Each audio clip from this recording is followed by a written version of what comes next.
Bienvenidas y bienvenidos todos a este conversatorio y sobre todo agradecerles que estemos acá este sábado convocadas y convocados a escuchar, ¿no? A dialogar, a conversar, algo tan importante. Bueno, en el marco de los 50 años del golpe tenemos este conversatorio de libertad de expresión y discursos de odio. Queremos conocer las perspectivas y los desafíos en el contexto de las migraciones. Queremos también conocer cómo contrarrestarlos, ¿no? Y basarnos también en la experiencia que ha existido en la historia de Chile, tomando obviamente este marco de los 50 años del golpe, y cómo promover la interculturalidad, esta palabra tan repetida y que creo que tenemos que seguir repitiendo y seguir abordando y seguir investigando, y el respeto por los derechos humanos, que también es una palabra o palabras que también tenemos que seguir promoviendo y defendiendo, a pesar de que no sea tan popular ahora decirlo. La metodología se basará en que cada persona, cada representante de las organizaciones van a responder preguntas específicas relacionadas obviamente a su expertise, y luego va a haber una pregunta colectiva que luego va a ir respondiendo cada uno. Y luego se dará el paso al diálogo, es decir, a las preguntas del público, ¿no? Que también forma parte de esta conversación. Entonces, vamos a partir en honor al tiempo con Rocío Lorda, presidenta del Colegio de Periodistas. Y creo que no les di mucho tiempo como para de una vez iniciar con las preguntas, ¿no? Entonces, Rocío, bienvenida, muchísimas gracias por estar acá. Empieza la pregunta. ¿Cuál crees que es el papel de los medios de comunicación en la promoción o combate del discurso de odio acá en Chile? Muchas gracias por la pregunta, pero sobre todo por la invitación. Para nosotros desde el Colegio de Periodistas de Chile es un honor haber recibido esta invitación de la Red de Periodistas Migrantes para coorganizar este evento tan importante, y por supuesto me sumo a las palabras de Marcel Gaete, nuestro encargado nacional de derechos humanos, respecto a que las alianzas de trabajo con la Red de Periodistas y Comunicadores Migrantes para nosotros es un trabajo muy importante, muy especial, y por supuesto que esperamos seguir haciendo muchas más acciones de este tipo. Bueno, tengo muy claro que tengo además unos minutitos, tampoco me quiero extender, pero es muy bonito estar en este panel, sobre todo sentada con periodistas, colegas comunicadores que quiero y respeto mucho, sobre todo porque nos venimos encontrando ya hace bastante años en estos temas de cómo fortalecer un periodismo con enfoque de derechos humanos, ¿no? El Colegio de Periodistas, no todos tienen por qué saber qué somos una organización nacional, que estamos en todo el país, justamente tratando de instalar una reflexión respecto a la defensa de los derechos humanos, la libertad de expresión y de prensa, pero sobre todo entendiendo que para nosotros el periodismo es un bien social, una acción que lo que busca y que tiene que tener al centro son la defensa de los derechos humanos. Nos sería muy difícil situarnos desde otra vereda, un colegio profesional que ya lleva más de 60 años, en una labor de defensa de derechos humanos, un colegio profesional que justamente en el marco de los 50 años destacamos mucho que fuimos un espacio de resistencia durante los años más oscuros de la dictadura, que tenemos periodistas detenidos, desaparecidos, exiliados, perseguidos, ejecutados políticos, y que por supuesto nuestra vereda política siempre va a ser la defensa de los derechos humanos. Dicho eso, yendo a la pregunta que me hacen, yo creo que es importante señalar que tanto el periodismo como los medios de comunicación tienen un papel importante que jugar tanto en el combate a los discursos de odio, y muchas veces lo hacen desde la promoción de aquello. Como un problema profesional, probablemente todas ustedes evidentemente conocen lo que son los discursos de odio, pero quienes quizás nos ven por primera vez a través de las redes sociales, me gustaría partir diciendo que justamente el discurso de odio es toda aquella forma de expresión que propague, incite, promueve, justifique el odio racial, xenofobia, el antisemitismo, otras formas de odio basado en la intolerancia de distintos modos, ¿no? Hay una cita que me hizo reflexionar bastante respecto al efecto que tienen muchas veces los discursos de odio, porque en Chile justamente venimos conociendo estos conceptos, estos debates no hace tanto tiempo, más allá de que podemos llegar a un consenso de que los medios de comunicación efectivamente realizan prácticas de promoción de discursos de odio hace muchas décadas, ¿no? A propósito también de los 50 años. Y me llamaba mucho la atención una cita que daba el asesor especial de Naciones Unidas para la prevención del genocidio, Adama Dieng, que decía: tenemos que recordar que los crímenes de odio están precedidos por discursos de odio y que las palabras matan como balas. ¿Y por qué me quedó resonando eso? Porque justamente pensar el impacto que pueden tener los discursos de odio en el aumento de los crímenes de odio puede ser significativo también justamente cuando queremos reflexionar sobre cuál es el rol del periodismo en los medios de comunicación. Para nosotros es importante situar de que el periodismo tiene una labor fundamental en ser agentes socializadores de valores, creencias, hábitos, conductas, ¿no? Y en ese sentido, situar la defensa de los derechos humanos como un elemento central que el periodismo debería abordar también tiene que ver con eso, ¿no? Y creo que justamente uno de los elementos que hoy día nosotros cuestionamos, criticamos, observamos, recomendamos desde el propio Colegio de Periodistas tiene que ver cómo avanzar hacia un periodismo con enfoque de derechos humanos. La responsabilidad social del periodista requiere que actúe bajo toda circunstancia en la conformidad de un sentido ético, de un papel que desempeñe desde distintos ámbitos de la acción profesional. Y creo que esto es importante, sobre todo cuando estamos debatiendo sobre cuál es la forma de sancionar, la forma de abordar desde el mundo de las comunicaciones. Porque principalmente es importante señalar de que los discursos de odios son un ámbito que supera la libertad de expresión. Y fíjense que quizás algo de eso que a nosotros nos hace mucho sentido, ¿no? Entender de que el discurso de odio es un límite traspasado de la libertad de expresión no es tan fácil de entender, sobre todo por muchos sectores que defienden que el discurso, la narrativa de odio es parte de la libertad de expresión. Si nosotros vamos al artículo 19 del Pacto Internacional de Derechos Civiles y Políticos, que habla justamente sobre los límites de la libertad de expresión, entendemos que uno de los principales márgenes de la libertad de expresión tiene que ser los discursos de odio. Y creo que el periodismo y los medios de comunicación tienen un gran desafío en instalar justamente esta idea que puede ser quizás tan clara para nosotros, pero que en general para el resto de la ciudadanía no la es. ¿Por qué pienso hacerme cargo más de la pregunta desde el rol del periodismo, más de los medios de comunicación? Porque entendiendo el contexto del ecosistema de medios de comunicación en Chile, es muy fácil entender un poco los contenidos que tenemos. Los medios de comunicación en Chile son básicamente privados, más del 90 y tanto por ciento son privados. En Chile no tenemos un sistema de medios públicos como sí lo tienen otros países de América Latina. En Chile no tenemos institucionalidades, órganos que sancionen o de alguna forma monitoreen el quehacer de los contenidos que salen en los medios de comunicación, y eso efectivamente impacta en la calidad de los contenidos que nosotros observamos. Entonces, ¿por qué pienso? Me hago más cargo de lo que tiene que ver con el rol del periodismo, porque creo que ahí es un ámbito donde nosotros evidentemente tenemos muchas más cosas de decir, y me hago cargo de eso porque los últimos años, ya hace más de 5 años, venimos haciendo desde el propio Colegio de Periodistas un trabajo de formar a nuestros propios colegas o de profundizar un debate sobre la ética y los derechos humanos en el marco de la necesidad de seguir formándonos constantemente, ¿no? Muchas veces nos pasa que llegamos a estas discusiones con colegas que nos dicen, bueno, sí, sobre todo los temas de género, que tenemos un camino recorrido en eso, les decimos, ustedes aquí están vulnerando los derechos humanos. Y me dicen, pero no lo veo. Claro, me dicen, no nos formaron para esto. Y bueno, nos formaron desde una ética, que evidentemente no es una ecuación que resuelve todos los problemas, pero que es un ámbito que tenemos que volver significativamente siempre, ¿no? Entonces, bueno, quiero para ir avanzando en mi tiempo, decir que quienes ejercen el periodismo desde nuestra vereda tienen que ser responsables de la información que ponen en transmisión, porque efectivamente para nosotros la información es un bien social y ese bien social no puede evidentemente vulnerar los derechos humanos.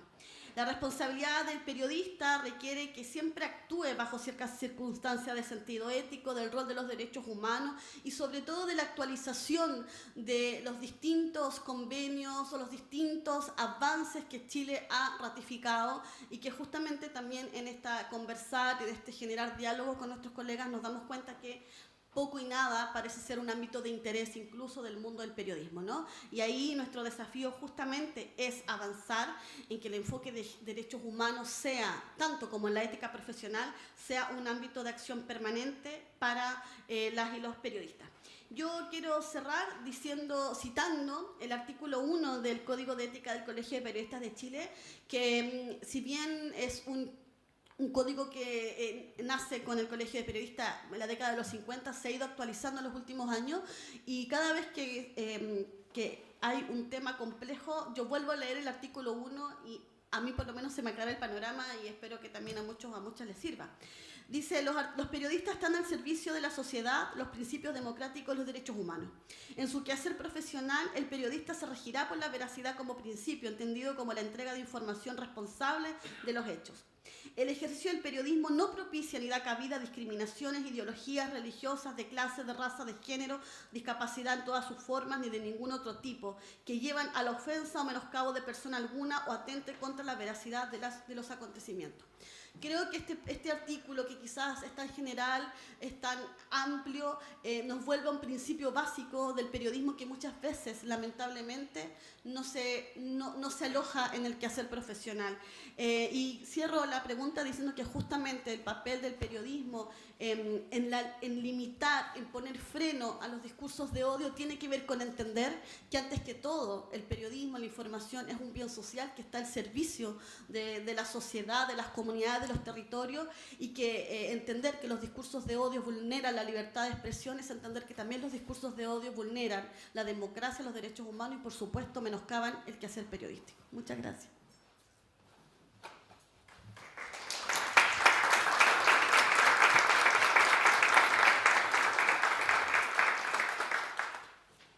Muchas gracias, Rocío, por tu reflexión y por esta respuesta que ha dado, creo que en el clavo, ¿no?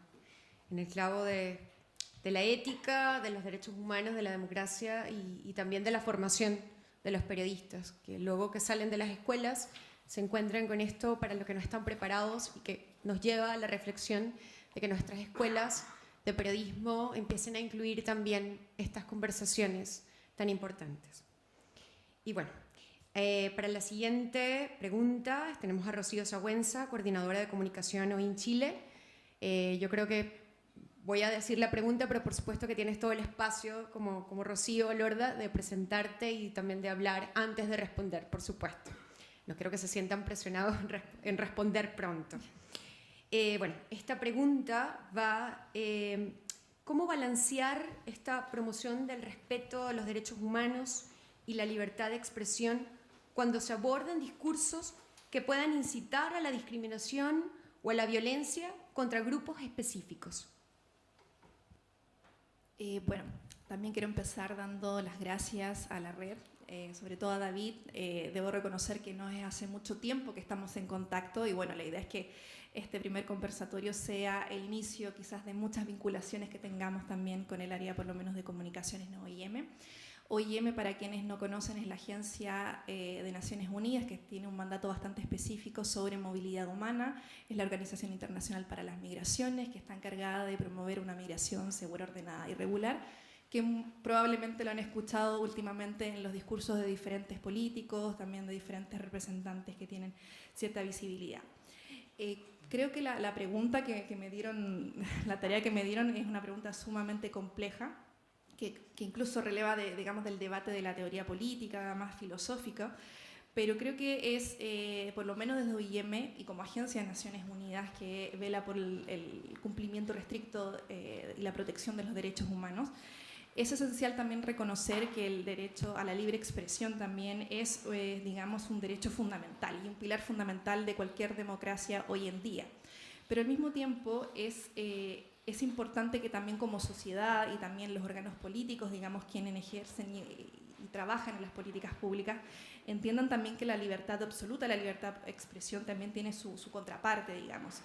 Y que también tiene ciertas limitaciones razonables, y esas limitaciones razonables son también la defensa también irrestricta de otros valores igualmente fundamentales, como lo es el derecho, por ejemplo, a la dignidad, el derecho a la no discriminación y a la igualdad. Y en este punto específicamente el grupo de personas con quienes trabajamos, que son las personas migrantes y refugiadas. ¿Cómo balancear estos dos aspectos? Creo que es sumamente complejo, es un debate que se da, digamos, a nivel ya más políticos en cada país. Sin embargo, existen acciones concretas que por lo menos desde la agencia desde la cual estoy hablando se trabajan. Y uno de esos aspectos es, digamos, el trabajo a nivel local. El encuentro con el contacto social es sin duda una herramienta muy poderosa para poder balancear justamente y prevenir esos discursos de odio. Justamente como decía Cami Tocaya, los discursos de odio, digamos, la violencia física, cuando ya tiene su expresión más máxima, digamos, generalmente está precedido por discursos de odio, pero eso ya es el culmen, digamos, el punto final. ¿Cómo hacemos nosotros para prevenir y no llegar a ese extremo? Es muy difícil sensibilizar claramente a las personas que ya están enmarcadas justamente en una opinión muy negativa de ciertas minorías, que en este caso vendría a ser el grupo con el cual trabajamos, pero también podemos hablar de otras minorías, minorías de género, minorías sexuales, minorías, digamos, étnicas también, que son objetivos y blancos también de ciertos grupos de discriminación y discursos del odio. En ese sentido, existen también muchos estudios, y eso quizás le compete más bien al lado académico, sobre la eficacia que tienen ciertas campañas de sensibilización. Y hace un tiempo, no recuerdo el nombre específico, pero leía un paper que hablaba de por qué muchas veces no resultaban las campañas masivas de sensibilización. Y era porque generalmente apuntan a decirle a una persona que ya está muy anclada en sus sentimientos y en sus percepciones, decirle que no piense así.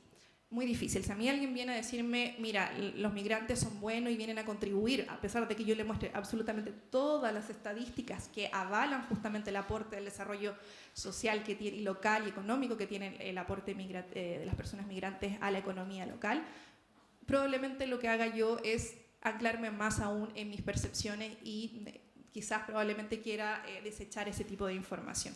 Por eso también en OIM por lo menos promovemos mucho el trabajo a nivel local, y por eso también hay una presencia muy importante que va incluso desde Arica hasta Los Lagos, donde hay una articulación con quienes están en contacto día a día con las comunidades. Creo que eso es quizás no es la única manera, por supuesto que hay que tener un enfoque holístico, digamos, de cómo abordar y llegar a un balance entre el cumplimiento de la libertad de expresión y también, digamos, evitar la incitación a la discriminación o el odio, pero creo que es un camino que, por lo menos desde la experiencia de la agencia de OIM, da por lo menos ciertos resultados bastante concretos. Me quedaría ahí para finalizar mi respuesta.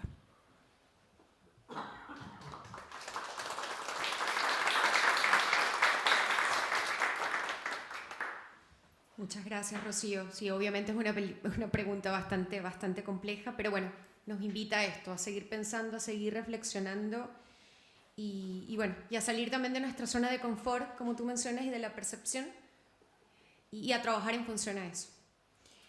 Bueno, ahora la siguiente pregunta va dirigida a Fabiola Gutiérrez, coordinadora de la Red de Periodistas Feministas. Y bueno, obviamente también tienes la oportunidad de presentarte. Y la pregunta es esta: ¿cuál es la relación entre la narrativa y las formas de violencia de género en la sociedad chilena? También una pregunta difícil. Gracias, Dioseline. Muchas gracias también a la Red de Periodistas Migrantes por esta invitación, por convocar a la Red de Periodistas y Comunicadoras Feministas de Chile, que es una articulación que trabaja a nivel nacional.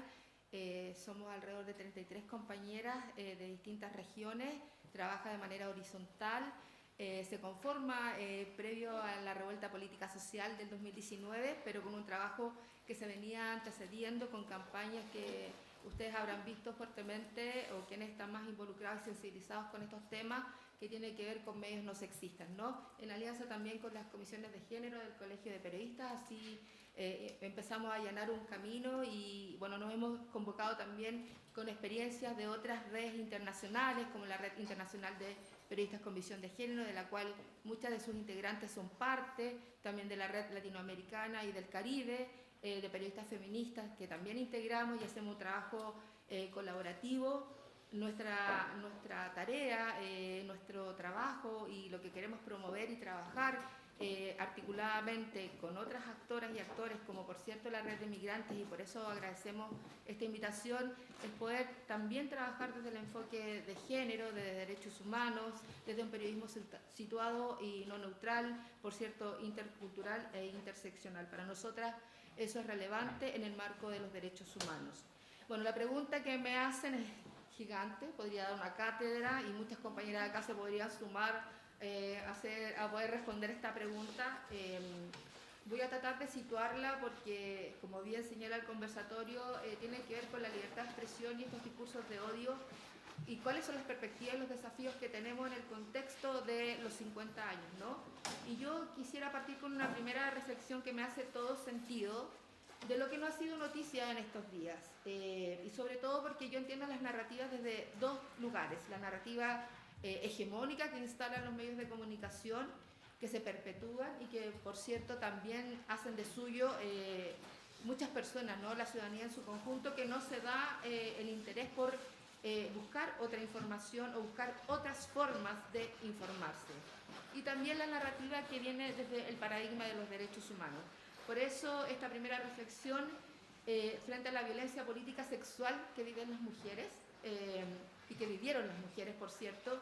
Y aquí recojo una reseña que me hace de todo sentido bajo la obra Bajo Tierra, que tiene que ver con lo que vieron las mujeres de Venta Sexy, por cierto, en dictadura, que hasta hoy tiene una presentación gratuita, le quiero decir, en el Museo de la Memoria y los Derechos Humanos, así que quienes no tengan panorama pueden ir hoy a las 20 horas. Y que dice lo siguiente: hacer un ejercicio biográfico sobre la violencia política sexual tiende un puente entre experiencias vividas en dictadura y durante también el estallido social del 2019, porque en contextos de crisis y en contextos de paz hay violencia política sexual contra las mujeres, tema que obviamente no está en la agenda de los medios. Y es un relato que no se queda en esta narración del horror, y por eso hablo de las nuevas narraciones y los nuevos relatos, ¿no? Sino que busca resaltar las experiencias de solidaridad, de cariño, por cierto, y de resistencia entre mujeres a través de distintas generaciones. Esta es una forma de construir una nueva narrativa entre quienes sobrevivieron a una de las peores expresiones de violencia en nuestro país y cómo han sido promotoras también en la defensa, con todo ese dolor y toda esa memoria que quiere borrar este país, en la defensa de los derechos humanos en tanto defensoras de estos, y dando cara incluso al negacionismo. Por cierto, otra grave expresión de violencia a la que nos vemos afectadas las mujeres y otros sectores de especial protección, ¿no? Y esto, por cierto, también lo encuadro en el contexto de lo que ha sido esta invitación de este conversatorio de los 50 años, que nos llama precisamente a reflexionar de este y otros temas en el marco también de la libertad de expresión. Sin embargo, hago el contrapunto, lamentablemente, porque a pesar de que ganan en visibilidad el Mayo Feminista del año 2018, que fue la gran revuelta de las estudiantes, ustedes sabrán, tras denunciar acoso sexual en los planteles educativos, y hasta la huelga general del 8 de marzo del 2019, que fue previa a la pandemia, que fecha en que se conmemora para recordar el Día Internacional de las Mujeres en todo el mundo, los medios de comunicación no consiguieron permear y no han conseguido permear y modificar sus prácticas de violencia hacia las mujeres, hacia las diversidades sexogenéricas y hacia las personas migrantes, y de reproducción simbólica incluso de estas. Nuevamente y reiteradamente, la espectacularización de la violencia que construyen los medios ante situaciones de violencia contra las mujeres llena las pantallas, lamentablemente, páginas web, la prensa, los medios de comunicación en general, toda la hegemonía instalada ahí, y por suerte tenemos otros medios de comunicación, ¿no? Porque son prácticas que abundan en estereotipos de género y violencia simbólica, evaluando posibles salidas y el rol de los operadores de justicia, que ese vendría a ser otro capítulo para conversar. También hay que señalar que las premisas neoliberales dominan la agenda pública y privada con la promoción y la reafirmación de las libertades individuales que no consideran el bienestar colectivo como deseable, sobre todo para las mujeres. Y en consecuencia se profundizan las desigualdades entre los grupos sociales, y aquí hablo de la diversidad de grupos sociales que construyen una sociedad. Y por el otro, la extrema derecha gana espacios de poder y los grupos antidemocráticos aprovechan estos escenarios, lamentablemente, convulsivos, para avanzar en la diseminación de discursos de odio que alcanzan a distintos sectores, en especial a las mujeres, las disidencias sexogenéricas, como ya decía, y también a las personas migrantes. Y los discursos y acciones de estos grupos opositores a la ampliación de derechos conforman una suerte de lo que llamo yo constelación que cuestiona estos consensos democráticos a los que también hacía alusión Rocío de acá, de la izquierda, y logra colocarse también en los gobiernos, en los parlamentos, en los organismos internacionales, en los medios de comunicación, por cierto, en la iglesia y en las redes sociales. Incluso los discursos violentos que circulan en la esfera online y offline nos sorprenden intentando capturar al mismo movimiento feminista y encontramos nuevos conceptos que son vaciados de sentidos tergiversados e incorporados en sus discursos como si fueran propios, así de patudos. La violencia contra las mujeres y las niñas es una problemática con una base estructural común, sujeta en una constante evolución, lo cual siempre nos plantea nuevos desafíos. La violencia por razón de género es la misma, pero adopta nuevos ropajes y, por supuesto, afecta nuevos derechos. Abordar estas temáticas y las responsabilidades que tenemos desde cada uno de nuestros espacios es un reto enorme. Y aquí tanto Rocío Lorda como Rocío Sangüesa han dicho que estamos desafiadas permanentemente en las distintas materias que nos van cruzando, ¿no? Desde la libertad de expresión y desde las actoras y actores que estamos, por los cuales estamos reflexionando. Y ahí yo diría que abordar estas temáticas, las responsabilidades que tenemos, son retos enormes, y en especial para el periodismo, para las periodistas feministas o para las periodistas que trabajan desde un enfoque de género y de derechos humanos, y para quienes, en tanto comunicadoras, abordamos este y otros temas desde un periodismo situado y no neutral, y ese mensaje, por favor, que se expanda. Y frente a los últimos hechos a los que hemos asistido en estos días, es necesario volver a reafirmar que la violencia contra las mujeres y las niñas es la violación a los derechos humanos más sistemática e invisibilizada del mundo. Esta violencia ocurre en todos los ámbitos, ya lo sabemos, en la escuela, en el trabajo, en el espacio público y en la familia, como bien se le quiere decir, o más bien en el espacio privado. Y acá voy con un tema que es de suma relevancia de atender, y con esto voy cerrando, que la violencia de género, y para poder cambiar las narrativas, ha sido reconfigurada y transformada también en Internet, donde circulan los discursos de odio. Se ha recreado en espacios que en un minuto llegan a miles y miles de personas. Esto se refleja en datos que solo en el 2015 entregó la Comisión sobre la Banda Ancha para el Desarrollo Digital de las Naciones Unidas, que señalaba que la violencia de género ya tenía proporciones pandémicas en Internet, y más de un 73% de las mujeres había experimentado alguna forma de violencia en línea, y los perpetradores, al igual que en el mundo real, eran hombres. Además, se identificó que el 90% de las víctimas sufrían la distribución no consensuada de imágenes íntimas, un tema muy complejo para la integridad física y psicológica de las mujeres, pero yo diría que no solo de las mujeres, sino que de quienes estamos siendo afectados y afectadas por todos los discursos de odio que circulan en las plataformas sociales, y un espacio que debería ser de convivencia, de sana convivencia democrática, pero que no lo es. Ahí me quedo para seguir reflexionando en este aspecto. Gracias.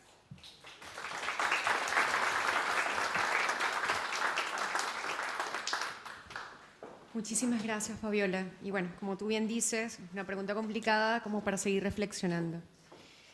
Y bueno, ahora continuamos con Juan Carlos Pérez, vocero de la Coordinadora Nacional de Inmigrantes, quien, bueno, nos va a responder esta otra pregunta, como diríamos en Venezuela, peluda. ¿Cuál es la percepción de la población migrante en Chile en cuanto a la representatividad que tienen los medios de comunicación? Wow. Buenas tardes. Bueno, Juanito Pérez para los amigos, el de los chistes. Soy también parte de Invisibles por la Paz, el grupo por el cual pertenezco a la Coordinadora Nacional de Inmigrantes y a otras agrupaciones. Es muy difícil, yo llevo 26 años en Chile, entonces también tengo una mirada amplia en el tiempo de las maneras en que hemos sido representados los y las migrantes. Y lo que puedo ver uno después de tanto tiempo es que hay como un pool de estereotipos, de representaciones metonímicas, o sea, que intentan mostrar el todo por una parte. Hay un framing, hay un encuadre o encuadres que se van repitiendo. Y a grandes rasgos lo que intenté hacer fue como recoger y condensar, porque pueden ser muchos los tipos de figuras o formas que se utilizan para representarnos ante la comunidad chilena, pero también la misma comunidad migrante, que nos retroalimentamos también de esta imagen que vemos en los medios. Uno de los elementos importantes es que para la comunidad chilena, los nativos, como dicen algunos, pareciera que los migrantes somos eso, migrantes, es una palabra que nos define. Y para muchos migrantes también, pero somos supremamente heterogéneos, somos muy variados, venimos en todos los sabores y colores, en todos los tamaños, en todas las formas, ¿no? Entonces, cuando los medios de comunicación intentan tomar o representar a esta migración, toman algunos tópicos. Entonces anoté algunos. La folclorización. Entonces somos alegres, todos somos caribeños, todos bailamos, todos andamos así, ¿cierto? Todos días, ah, chamo, ¿qué te pasa? ¿No? Entonces cuando uno no corresponde a esa forma, ¿what? ¿Qué pasó? ¿Usted no es migrante? Sí, sí, sí, caché. Sí soy migrante, ¿no? Entonces hay una folclorización, la música, la gastronomía, entonces a veces, no creo que en los medios, en todos, haya una mala intención, pero hay mucha ignorancia, ¿no? Vamos a hablar de Venezuela, arepas. Vamos a hablar de Colombia, cumbia. Vamos a hablar de tal lado. Entonces como que se eligen ciertos lugares y ciertos tópicos, ¿no? Lo bonito, ¿no? Traen alegría, música, sabor y comida. ¿Ya? Tenemos hambre, traigan una arepa, ¿ya? Entonces hay como una folclorización en ese sentido. Otro, y en otros momentos y coyunturas, hay una... ¿cómo llamarlo? Una precarización de la migración, no estigmatización, sino como un pobrecitos, ¿no? Todo lo que sufren, cómo entran por el norte, miren la mamá con sus 20 hijos, ¿no? Y se exageran o se buscan ciertos tópicos para generar como esa lástima, ¿no? Entonces se convierte en sujeto de compasión y no en un ser humano con muchas complejidades. Ese podría ser un tópico. Y ahí abarcan muchos estereotipos. Pero posiblemente, y uno que tiene que ver mucho con lo que estamos hablando hoy, es esta idea de la delincuencia, ¿no? Hablábamos antes del panel con Diose, de cada cierto tiempo aparece este cuco, esta instrumentalización de la migración como el sujeto peligroso, ¿ya? Porque lo otro es extraño, ¿no? Es ese extraño que canta, habla distinto, se mueve distinto, ¿no? Está bien. Pero es este otro que delinque, ¿no? Y de múltiples maneras, ¿no? Narcotráfico, raboneo, prostitución, ¿no? Entonces hay distintas maneras de vernos y de instalar al acomodo, particularmente en épocas de elecciones, a este sujeto peligroso y peligrosa, ¿no? Y es tan potente esa representación en los medios que las mismas comunidades migrantes lo asumimos. Nos da miedo encontrarse con un migrante. Yo lo decía a modo de detalle en algún momento en una conversación. Yo los primeros años, de 26 acá, los primeros 18, veía a un colombiano y huía, ¿ya? Yo así como que no sepa que soy colombiano, Virgen Santísima, ayúdame, no que no sepa, ¿sí? Y hoy lo veo, que lo he conversado con muchas personas y es porque también se asume esa comunidad, cuidado con estos que son estos, con los peruanos que hacen tal cosa, los bolivianos, los venezolanos, y es por la influencia y el poder de los medios de comunicación, que permean y hace que uno también dude algún momento de sus propias raíces incluso, ¿no? Que nadie sepa, ¿no?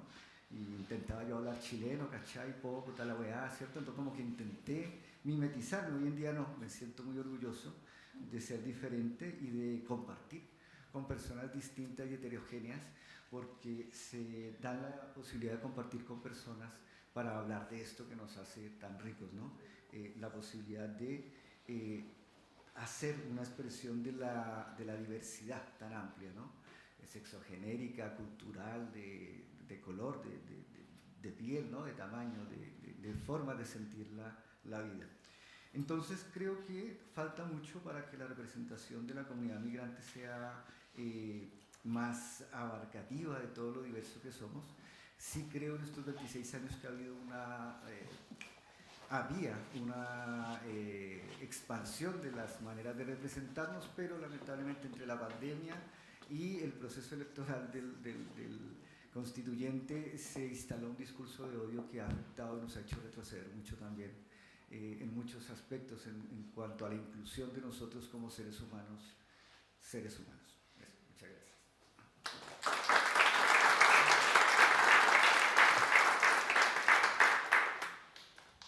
Muchas gracias, Juan Carlos. Y bueno, ciertamente nosotros las personas migrantes somos más que personas migrantes. Sin embargo, a veces tomamos esta etiqueta de migrantes desde una posición política, ¿no? También para visibilizar a la comunidad y precisamente, como dices tú, a mostrar que realmente somos seres humanos, somos personas y somos muy heterogéneos y vamos más allá de los lugares comunes y los estereotipos y estas trampas en las que nos quieren encerrar. Bueno, ahora en esta temática también de los medios de comunicación, nos encontramos acá con Juan Enrique Ortega, coordinador de Radio JGM. Muchas gracias, Juan, por estar acá. Y la pregunta es esta: ¿cómo consideras que los medios de comunicación han influido en las percepciones de la sociedad en momentos críticos de la historia del país? Muchas gracias. ¿Me escucho, cierto? Sí. Hola, buenas tardes a todos, a todas. Muchas gracias por la invitación a todos los compañeros y compañeras que están en la red de periodistas migrantes. Nos conocemos de hace ya un buen tiempo, en diferentes instancias,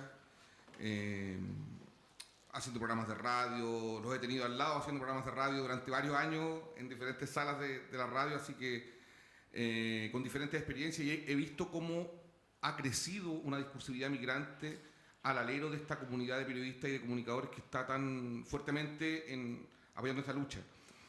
También, por supuesto, agradezco la posibilidad de estar aquí, de compartir la visión que me corresponde desde este lugar que represento, con compañeras y compañeros que ya nos conocemos de hace muchos años, y como dice Rocío y Fabiola, que nos hemos encontrado en esta lucha por democratizar la comunicación en diferentes escenarios. Represento hoy día Radio Juan Gómez Millas, que es la radio de la Escuela de Periodismo de la Universidad de Chile. Es un proyecto comunicacional que trabaja principalmente con estudiantes y funcionarios de la Universidad de Chile. Trabajamos con estudiantes de periodismo, de cine y también con egresados y egresadas de periodismo, apostando por un ejercicio comunicacional distinto, apostando por un ejercicio comunicacional que se nutre de la tradición de radio comunitaria, de radio popular, de los medios alternativos que han fortalecido este movimiento en Chile desde hace décadas y también en América Latina desde hace muchas más décadas, por supuesto. Y la intención siempre ha sido poder crear un espacio de experimentación comunicacional donde estudiantes, juventudes, diferentes actorías, también profesores, docentes, yo también soy docente de la escuela,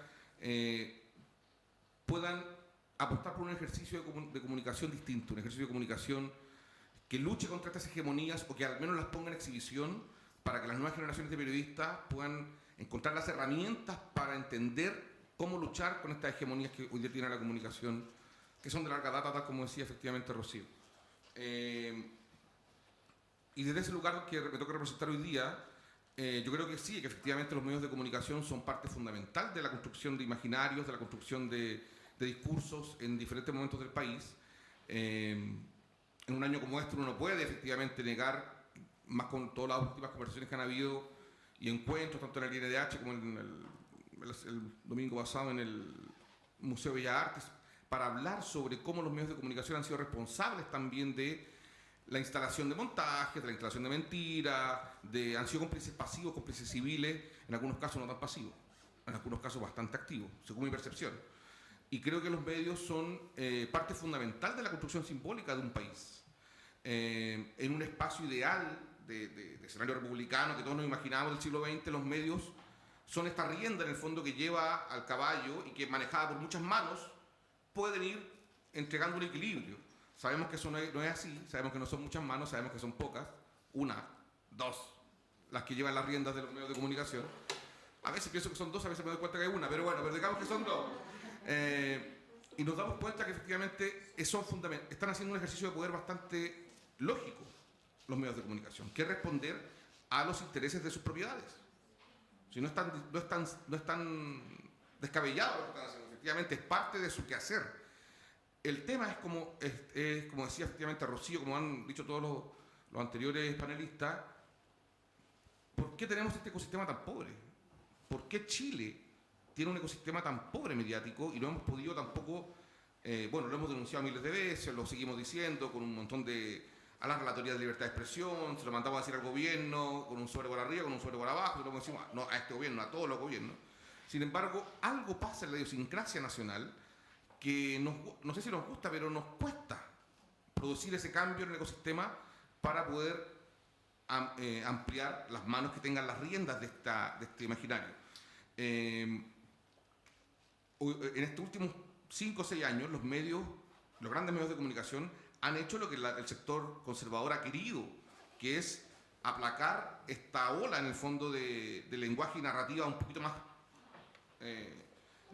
democratizantes. Tampoco son lenguaje y narrativa de izquierda o de izquierda que estemos trayendo, no, son un poco más democratizantes y que van en la línea de lo que es el trayecto nacional, o sea, el trayecto normal de una sociedad que quiere democratizarse, que necesita y se da cuenta de los anquilosamientos que tenemos conservadores.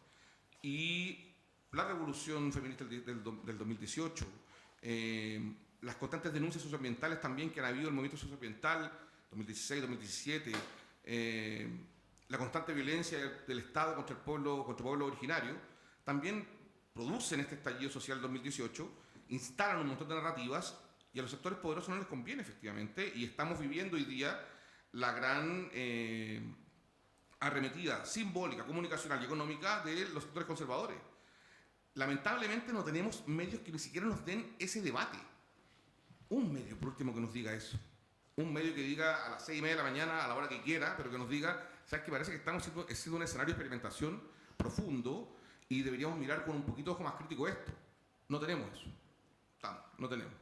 Entonces no nos queda otra que, desde las actorías sociales, darnos cuenta de qué uso le damos a la comunicación. Y ahí yo efectivamente celebro y saludo mucho el aniversario de la Red de Periodistas Migrantes, porque me parece fundamental que las comunidades que están siendo hoy día vulneralizadas, que están hoy día en contextos de discriminación, de discursos de odio, se organicen en pos de la comunicación también, como hay que organizarse en función de los derechos humanos, de la protección, del bienestar de mis compañeros y compañeras también, pero la comunicación es fundamental. Y así como está la red de periodistas feministas, la red de periodistas migrantes, hay una red de periodistas mapuche, etc. O sea, hoy día la comunicación es un espacio donde hay que posarse para empezar a disputar desde ahí. Y hoy día los medios de comunicación, a lo largo de toda la historia también lo han hecho, los 50 años que estamos hoy día conmemorando este año, han sido fundamentales para la instalación de discursos de odio, para la instalación de polarizaciones discursivas. Nosotros nos estamos acercando, estamos viviendo efectivamente una compleja y aguda polarización de la sociedad. Y no nos estamos polarizando porque nos la llevamos por un lado, no, nos están polarizando. Con intención, en mi opinión. Y siento que es fundamental que tengamos claro eso, porque estamos acercándonos a la validación de los discursos de odio. Es más, la pregunta es, ¿de qué lado del discurso de odio estás tú? Porque no te pasa por encima, por arriba, como que, uy, mira lo que está pasando, ¿no? O tú te haces cargo, porque ese discurso de odio está en el WhatsApp del barrio donde vivimos, está en el Facebook de la comunidad que compartimos y está también yo que trabajo con estudiantes, en el discurso de los estudiantes también. El discurso de odio contra mujeres, contra disidencias, contra migrantes, contra pueblos originarios, contra la diferencia. Si no tenemos medios que enseñen y eduquen, que también es un rol de los medios a todo esto, no solamente entretener y informar, sobre la alteridad, sobre la convivencia heterogénea, tal como decía efectivamente Juan Carlos, ¿no? No es porque no tengamos periodistas formados, no es porque no tengamos una preocupación, es porque, todo lo contrario, estamos evitando hacer eso. Hay una intención fundamental de evitar dar ese rol. Y yo creo que hay una responsabilidad muy fuerte de los dueños de los medios de comunicación en ese sentido. Y nosotros como comunidades que convivimos en un mismo espacio, que habitamos diferentes territorios, tenemos el deber de interpelar a estos dueños de comunicación. No es normal que después del estallido social, o durante y después, hayan surgido muchos medios de derecha, con mucho financiamiento, con mucha circulación, con muchas redes sociales. Sí, también surgieron medios de izquierda, medios un poquito más progresistas. Sí, pero se murieron, se van muriendo. Porque los compañeros y las compañeras no tienen cómo solventarlo, fue un impacto de un momento, estamos denunciando la violación de los derechos humanos, perfecto. Pero estos otros medios son plataformas que se unen, que se fortalecen, que sacan a un editor de aquí, que sacan a un editor, no vamos a decir los nombres, ustedes los conocen, que sacan a un editor fundamental, lo llevan a otro lado, le dan un medio, le dan un presupuesto, le pasan un ejército de periodistas y se ponen a realizar esta descompensación de la sociedad. Tenemos plataformas de radio a nivel nacional que están pero comprometidas con la polarización de la sociedad. Tenemos grandes consorcios mediáticos, tenemos grandes dueños de plataformas en televisión y en radio, también en prensa, lo que queda escrita un poco más que nada web, que están comprometidos con establecer una polarización social, hacernos sentir diferente al otro, que están comprometidos con criminalizar a los migrantes. Eso no es casual. Yo no lo veo como un ejercicio como que, uy, se nos olvidó hablar de que también la migración puede ser una... No, no se les olvidó. En la pauta no estuvo. Y si alguien lo dijo, dijeron, no es para eso para lo que estamos trabajando. Entonces, desde ese punto de vista, me parece que es fundamental que asumir que los medios son responsables de lo que afecta el espacio simbólico de nuestro país, son responsables de que tengamos niños discriminadores, niñas discriminadores, son responsables de que tengamos juventud que caricaturiza, folcloriza, no es casual que lo tengamos. Entonces me voy a la responsabilidad. ¿Qué tenemos que hacer nosotros como comunidades? De partida preguntarnos qué rol tenemos como audiencia. No podemos ser audiencias pasivas. No podemos ser audiencias que solamente hoy, que lata el material del 13, malo. No, algo tengo que hacer. ¿Me voy a cambiar del 9? No es eso lo que tiene que hacer. Hay que hacernos cargo de la responsabilidad que tenemos como audiencias. En democracias fuertes hay agrupaciones de audiencias que controlan, monitorean, denuncian. Hoy día lo que tenemos es CNTV. Ya, CNTV, nos juntamos, hacemos una denuncia. Se ha hecho un montón de otras veces.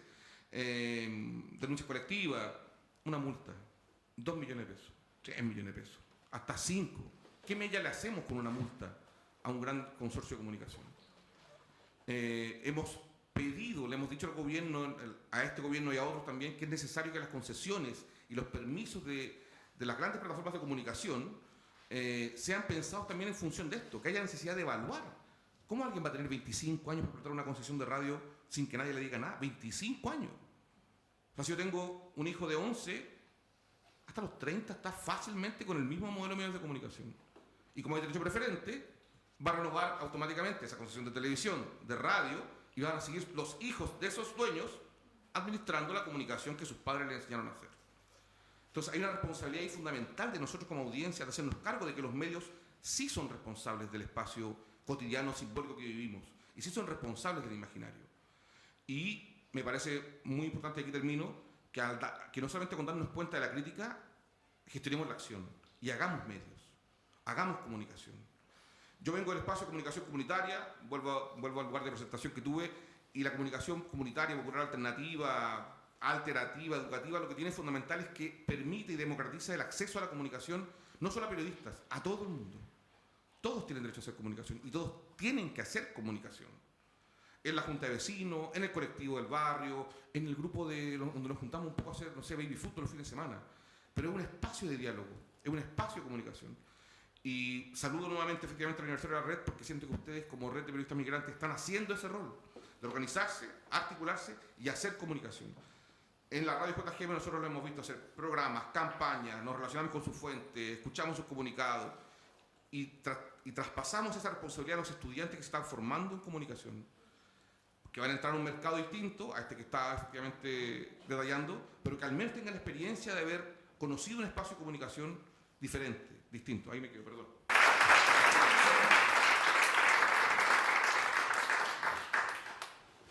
Muchas gracias, Juan Enrique.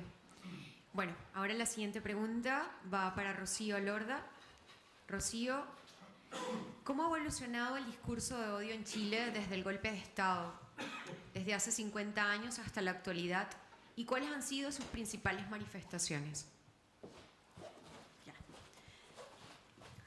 Avanzan en dificultad las preguntas. Bueno, yo creo que justamente aquí el colega Quique ha dicho muchas cosas que tienen mucho sentido con esta pregunta, ¿no? O sea, cómo han evolucionado en 50 años los discursos de odio en los medios de comunicación. Yo creo que si bien hoy día existe mayor claridad conceptual respecto a ciertas cosas, es decir, vuelvo a lo que dije la primera vez, ahora hablamos de los límites de la libertad de expresión, conocemos los conceptos de discursos de odio, de narrativas de odio, etcétera. Probablemente lo que ha pasado en Chile por las características del ecosistema de medios de comunicación es que no ha variado la forma de instalar estos discursos de odio a ciertos sectores de la sociedad. Si bien quizás hoy tenemos un consenso social mucho más instalado respecto a que está, comillas, mal hablar de ciertos sectores, por ejemplo, de las disidencias, de las mujeres, etcétera, como que los medios de a poco han ido limitando o qué sé yo, transformando su narrativa en estos temas, no por magia, sino porque ha habido una fuerte presión de grupos desde el feminismo, desde las organizaciones para decirle, oye, esto que hacen está pésimo, ¿no? Entonces hoy día yo creo que si bien tenemos un cierto avance porque tenemos más ámbito tenemos más conceptos elaborados, tenemos también organizaciones mucho más instaladas que demandan, tenemos también quizás audiencias más críticas, lo que sí es cierto que en el fondo lo que acaba de decir Quique, nosotros tenemos medios de comunicación que vienen sistemáticamente instalando narrativas de odio en las agendas públicas desde hace 50 años, ¿no? Es decir, porque los medios de comunicación no han cambiado en su composición los últimos años, al contrario, hemos vivido un efecto de mayor concentración. Es decir, salimos de la dictadura o entramos a la, comilla, al proceso de democratización del país con más medios de comunicación de los que hoy día tenemos, ¿no? Entonces, es cierto, tenemos un sistema de medios tremendamente concentrado, tremendamente dominado por los sectores más conservadores y de la derecha más dura, por tanto eso va generando que también las líneas editoriales también se van concentrando, ¿no? Entonces, lo que nosotros vimos hace 50 años tenía que ver justamente con una estrategia sistemática, muy consciente, muy bien elaborada respecto a cómo instalar ciertos discursos de odio que permitieran desestabilizar procesos democráticos. Pasó en Chile, pasó en muchos otros países del continente, ¿no? Es muy complejo abordar este tema porque quizás las generaciones que nos formamos en los años 90 y que crecimos justamente entendiendo, conociendo los medios de comunicación chilenos, era difícil imaginar todo lo que pasó en los años 70 y ahora en este proceso justamente de hablar de los 50 años, donde nosotros tenemos que ir a buscar el registro histórico porque no vivimos esa época, o ir y consultarle a nuestros familiares más cercanos para saber efectivamente qué pasaba en ese momento, entender lo que significó la Operación Colombo y la participación de los medios de comunicación en Chile, entender lo que significó el rol del Mercurio justamente para el proceso del golpe, ¿no? Y peor aún, entender y conocer la participación de muchos periodistas y muchos medios de comunicaciones cómplices de los procesos de desestabilización democrática es tremendamente duro y doloroso, ¿no? Nos pasó el domingo pasado que fue este foro tan bonito sobre Operación Colombo y muchas de las preguntas que salían ahí es, bueno, ¿y cómo se castigó, se sancionó ese medio de comunicación? ¿Qué pasó con esos periodistas? Nosotros desde el Colegio de Periodistas nos tuvimos que poner a investigar y llegamos a registros históricos de que efectivamente hubo sanciones éticas a esos periodistas, hubo expulsiones, estoy hablando de los años 80, 90, pero en Chile no ha existido un proceso de reflexión crítica de los medios de comunicación y en Chile los medios de comunicación no han pedido disculpas por su participación en el golpe y su participación en la violación de los derechos humanos, ¿no? Y nosotras desde el Colegio de Periodistas, uno de los temas que vamos a levantar y que estamos trabajando justamente en red con muchas organizaciones aliadas, como la Red de Periodistas Feministas, la Red de Periodistas Migrantes, con CODEPU, con el Observatorio por el Derecho a la Comunicación y con muchas otras orgánicas, que queremos empujar para que los medios en Chile pidan disculpas. Necesitamos ese proceso justamente para que nuestra sociedad entienda también la magnitud y el rol que cumplieron los medios de comunicación en Chile y también, por qué no decirlo con mucho dolor, periodistas, ¿no? Entonces, bueno, si en los años 70 observábamos esta participación de los medios de comunicación en instalar un discurso de odio alojado principalmente en las personas militantes de izquierda que buscaban justamente resistir al proceso, a la dictadura civil-militar, que eran denominados marxistas, violentistas, terroristas, etcétera, ¿no? Con esa carga tremenda y que justamente permitió luego muchos procesos de persecución, asesinato, ejecución y personas que hoy día están detenidas, desaparecidas. Hoy día quizás esa misma retórica de odio frente a ese otro que se revela contra la injusticia, contra el orden establecido, lo podemos ver perfectamente quizás bajo otra narrativa, pero podría ser muy similar a los casos que vimos justamente a propósito de la revuelta social, ¿no? Es decir, recordemos que también muchos de los casos de personas, hombres, mujeres que participaron en la revuelta social y que vivieron procesos de judicialización donde dan cuenta que eran inocentes, fueron rápidamente llamados por los medios de comunicación como terroristas, etcétera, ¿no? Y fácilmente vinculados a ciertos sectores sociales. Yo creo que en eso Chile puede ser que haya cambiado la narrativa, ¿no? Pero como que la naturaleza de ese discurso de odio es básicamente el mismo. Y es básicamente el mismo porque los medios de comunicación siguen teniendo las mismas líneas editoriales que hace 50 años. Es decir, lo que dice aquí que hoy día es real. Estamos ante un proceso muy, quizás un poco más sutil, con retóricas distintas, pero un proceso que hoy día pone en jaque este gobierno y esta administración, y por qué no decirlo, podría ser incluso que busca desestabilizar ciertos procesos de cambio que busca este gobierno. Pensemos en la reforma de pensiones, en la reforma tributaria, etcétera, ¿no? Entonces, esa misma estrategia que se ocupó hace 50 años es la misma que vemos hoy día. Y es básicamente porque los medios de comunicación siguen siendo de los mismos dueños, bajo las mismas líneas editoriales, etcétera. Termino mi intervención diciendo que yo sí creo que efectivamente hoy día tenemos un avance respecto a que tenemos más orgánicas, tenemos más espacio de reflexión, estamos más articulados. No digo que los años que hace 50 años, desconozco lamentablemente, no hemos logrado llegar a sondear cómo estaba en ese momento nuestro propio sector, pero yo digo hoy día, hace 10 años atrás comparativamente, creo que estamos en condiciones de mantener y de sostener un proceso más crítico y también creo que las audiencias están cada vez más conscientes de aquello. Yo tengo mucha esperanza, sobre todo las audiencias que han permitido desde el mundo del feminismo, por ejemplo, emplazar a los medios de comunicación respecto a sus contenidos de violencia de género.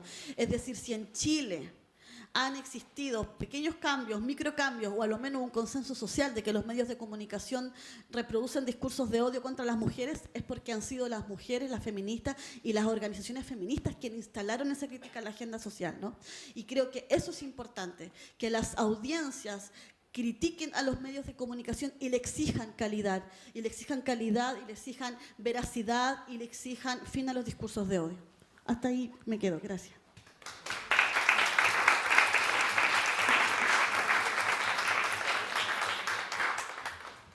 Gracias, Rocío. Bueno, ahora la pregunta va a Rocío Sangüesa. ¿Cuál es el impacto de los discursos de odio en la integración de la población migrante en Chile? Bueno, yo creo que, y no solo una creencia personal, es algo que detectamos en el terreno. De hecho, hoy día me acompaña una colega, Karen Pérez, acá, quien trabaja, digamos, en terreno y está en contacto constante con población migrante. Las consecuencias que tienen los discursos de odio, discursos de discriminación en la población migrante y refugiada son bastante concretos, ¿ya? Tienen bastante puntuales, concretos y diversos, ¿ya? Hay investigaciones un poco académicas que investigan y estudian, por ejemplo, las discriminaciones hacia ciertos grupos de población en diversos países. Y hay una investigación muy interesante que habla de que mientras el grupo de población discriminado es más diferente y más pequeños a quienes nosotros nos sentimos identificados, la discriminación y las etiquetas son más. O sea, ahí hay una proporción bastante compleja, aunque esos grupos poblacionales no impliquen una amenaza al grupo, digamos, local, aunque no implique, por ejemplo, que vayan a cooptar ciertos empleos, etc. Eso es un aspecto bastante concreto y que podemos, digamos, y vemos hoy día que está sucediendo en Chile con la población migrante, pero además existen consecuencias que atañen directamente a la persona migrante, sentimientos de exclusión, que son bastante, digamos, lo podemos detectar, lo vemos. Dificultades para acceder a servicios y recursos. Que una persona, por ejemplo, tenga miedo de ir a un CEFAM o que tenga miedo de ir a solicitar un número provisorio porque el funcionario público, la funcionaria pública no sabe finalmente en qué consiste que todas las personas migrantes tienen derecho gratuito a la salud. Esas son consecuencias súper concretas. Un deterioro de la salud mental, que es algo que vimos muy fuertemente también en la pandemia, siendo que finalmente la población migrante, las personas migrantes fueron parte fundamental, digamos, del sostenimiento y el mantenimiento de los servicios públicos y también de aspectos tan sencillos que uno ve como el pedir un Uber Eats. Esos son mantenidos por personas migrantes. Un incremento, obviamente, en la población, en la sociedad de la xenofobia y la discriminación, también es algo sumamente concreto, desafío en el mercado laboral. El no poder acceder a un trabajo digno, pero aparte acceder a un trabajo digno y también verse discriminado o que te asignen tareas que son menores. Dificultades para acceder a la educación y al aprendizaje, para aprender un idioma, y eso lo vemos muy concretamente con las personas de Haití, que hoy día están cruzando, están haciendo una vuelta, están saliendo del país de Chile, siendo que son personas que tienen pasaportes, que cuentan con una regularización, salen del país, se dirigen y pasan por el tapón del Darién. Esas son consecuencias sumamente concretas.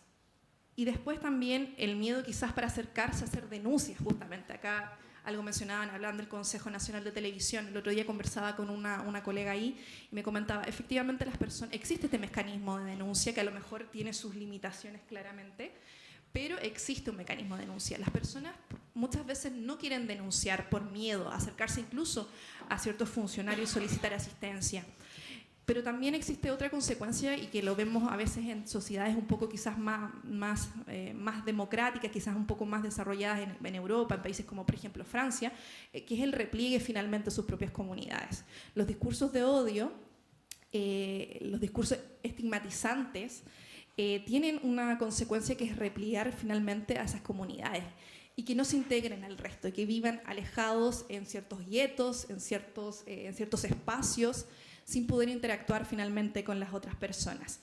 Pero las consecuencias que tienen estos discursos no solamente son consecuencias en estos grupos, digamos, en el migrante, la migrante, sino también en la propia sociedad, digamos, y en los mismos espectadores, quienes presenciamos y escuchamos estos discursos.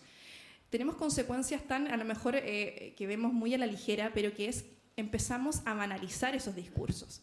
El espectador que empieza a escuchar constantemente en la televisión, digamos, ciertas etiquetas hacia las personas migrantes, que cuando dicen venezolano mató a no sé quién, entendiendo que estuvo involucrado 20 personas más que son probablemente chilenas,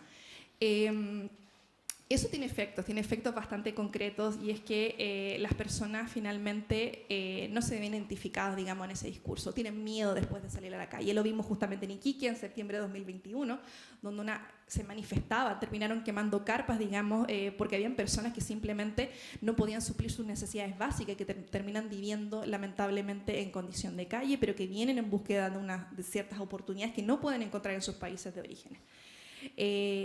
Pero quiero destacar también el tema, las consecuencias directas que tiene esto en la población. El banalizar, el que nosotros banalicemos, y ahí también lo mezclo un poco con el tema de de la importancia que tiene las audiencias, digamos, que puedan ser objetoras también y que puedan levantar la voz, es que cuando nosotros veamos esos discursos donde empezamos a banalizar estos comportamientos, estas etiquetas, estos adjetivos, que también nosotros podamos actuar. Por ahí me quedo con la respuesta para no prolongar más el debate.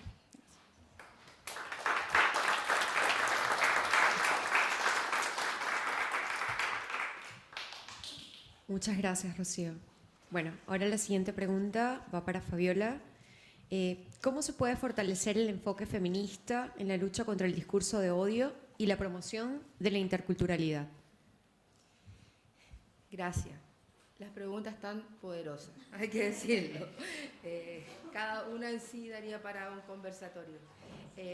Muchas gracias por estas provocaciones y por esta reflexión en el contexto también de los 50 años, porque sin duda alguna este es el framing, como señalaba un compañero, en torno a lo que estamos dialogando durante esta tarde. Y yo, antes de responder más en detalle la pregunta, quisiera agradecer lo que han dicho aquí las expositoras y expositores en torno básicamente a esta crítica que tenemos que hacer sobre el ecosistema de medios pobres a los cuales hemos hecho referencia, ¿no? Pero también a, como decía Quique, cómo podemos cambiar este ecosistema de medios, que no debería ser solo responsabilidad de quienes estamos preocupados de las comunicaciones o de las buenas comunicaciones para contrarrestar la desinformación o la mala información. Experiencia acerca de lo que ha pasado con escenarios así, los conocemos en América Latina, pero también los conocemos a nivel global. Entonces me parece que también son sentidos de la oportunidad, porque de quienes estamos presentes en esta mesa hemos hecho esfuerzos importantes en este mandato, a lo menos, en tratar de provocar y hacer cambios para democratizar las comunicaciones. Yo creo que los gobiernos pasan, los estados quedan, por lo tanto se debería propender a que efectivamente logremos alcanzar algo y no saquemos guías que se presentan y que no nos invitan nunca más a una mesa de conversación a hablar de temas de derechos humanos desde distintas perspectivas, desde un enfoque de género, desde derechos humanos en general, desde las personas migrantes y de los grupos de especial protección. Por lo tanto, yo creo que esto sigue siendo un desafío y una preocupación, y por cierto que cada vez vamos sosteniendo audiencias más críticas. Y sumo a lo que decía al inicio de la pregunta anterior que me la dan de provocación, de lo que no ha sido noticia en estos días. Por ejemplo, lo que citaba Rocío respecto al conversatorio de la Operación Colombo, pero de la acción en día de lluvia que se hizo por parte de quienes están detrás de visibilizar lo que pasó en Chile. Y obviamente vemos nuestra memoria frágil, pero hoy tenemos a un medio de comunicación como Mega, por ejemplo, cubriendo toda esta protesta contra el gobierno y dándole una cobertura de la que uno podría sorprenderse, pero no sorprenderse al mismo tiempo, y que nos llama poderosamente la atención. Entonces, nuevamente las alertas y, por cierto, apelar a estas audiencias críticas en las cuales vamos confiando cada vez un poco más. Respecto a la pregunta en sí, yo quisiera también señalar que, cruzándolo con el tema de la libertad de expresión, que tanto las libertades de opinión y de expresión, de acuerdo con lo que señala también Naciones Unidas, son de hecho piedras angulares de los derechos humanos y también fundamento de estas sociedades democráticas a las que nosotras queremos propender, ¿no? Sociedades democráticas y, por cierto, libres. Y más cuando apelamos a la buena gobernanza democrática en una crisis importante de desafección a las instituciones, que no es nueva, que no es solo producto de nuestro país, sino que es global.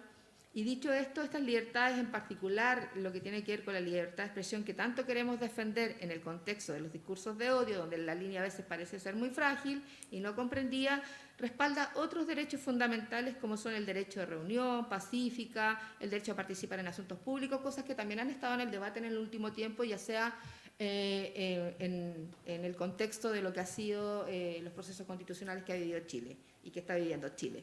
Y también a participar en otras instancias, ¿no? Por lo tanto, es innegable que los medios de comunicación en general y los medios digitales tienen un rol importante sobre la responsabilidad de lo que están comunicando e informando, incluidas las redes sociales, por cierto, que han reforzado este derecho a buscar, recibir y transmitir información de ideas, donde circula, por cierto, la mala información y la desinformación. En esa misma línea, combatir el discurso de odio no significa limitar o prohibir la libertad de expresión, un poco lo señalaba al principio Rocío. Se trata también de impedir de alguna manera esta escalada sostenida que estamos viviendo de dicha incitación al odio hacia algo que es más peligroso, en particular, que es el instigar a la discriminación, a la que también hacía referencia mi compañera Rocío, a la hostilidad y la violencia, lo cual está prohibido por el derecho internacional de los derechos humanos. Así que, por favor, siempre tengamos a la vista esto, aunque algunas quieran como sacar todo lo que tenga que ver con el tema de derechos humanos y todos los mecanismos que nos permiten efectivamente poder hablar y sustentar lo que estamos relatando en estos momentos. Y desde un enfoque feminista, que es la pregunta, nos parece relevante impulsar estas nuevas narrativas para generar un cambio de paradigma desde los derechos humanos. Yo quiero ser muy majadera e insistente en este tema, pero también desde la esperanza, aunque suene como cliché quizá, pero yo creo que desde la esperanza es posible también lograr transformaciones, ya que los discursos de odio en línea, donde principalmente se dan, pero también se dan en el mundo offline, terminan muchas veces silenciando y afectando a grupos de especial protección. Y ahí hago referencia a los grupos de especial protección, volviendo a insistir que estamos las mujeres, están las niñas, están las adolescentes, están las personas discapacitadas, las personas indígenas, la comunidad LGTBIQ a más, y por cierto, en el último tiempo y fuertemente, las personas migrantes. Y para contrarrestar los discursos de odio, ¿qué hacemos? Es una pregunta gigante. O sea, podríamos hacer muchas cosas y creo que no alcanzaríamos. Pero bueno, vamos que avanzamos, ¿no?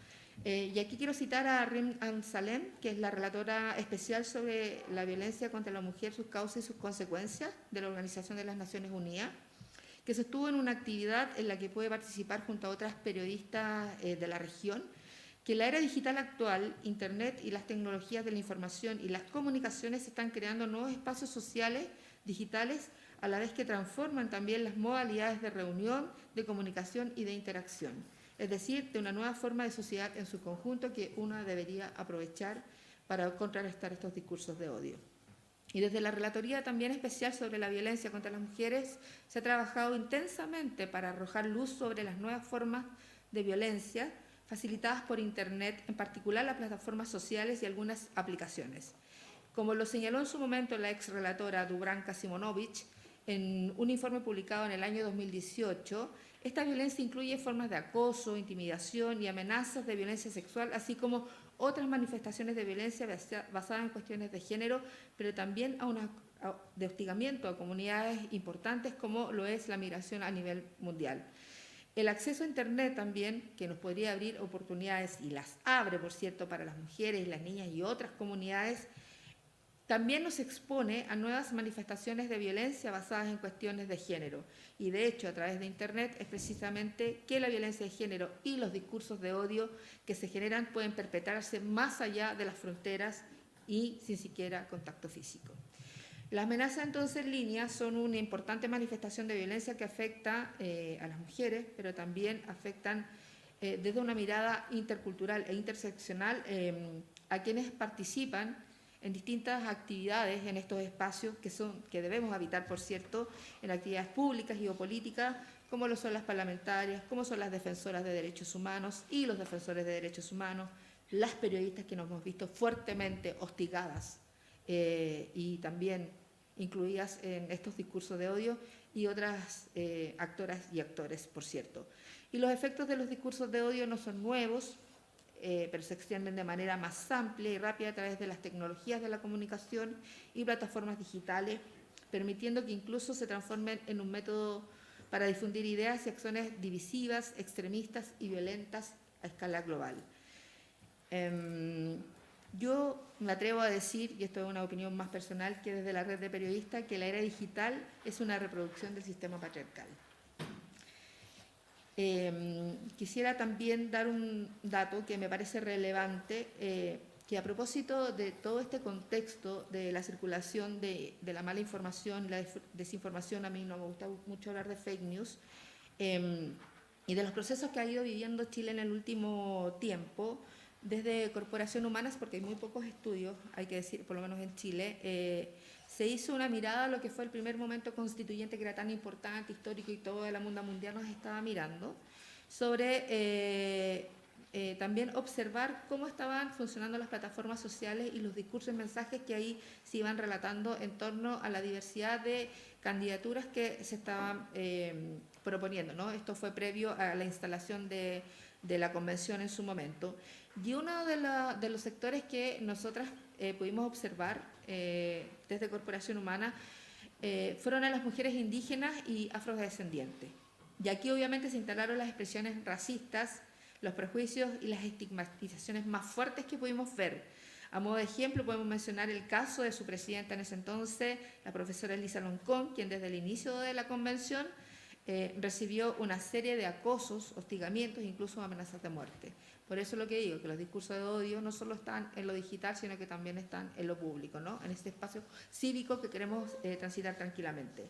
Pero también sucedió con la Maxi Francisca Linconao, acusada de terrorismo en el Wallmapu, en el sur de Chile, y son mujeres que por su condición fueron altamente agredidas tanto al interior de la convención, para que ustedes lo sepan, también en internet. Y en Twitter se decía, por ejemplo, que al ser mujeres mapuche o indígenas no tenían las capacidades para ser candidatas porque no sabían hablar o porque no estaban informadas. Así estaban instalados los prejuicios y las discriminaciones.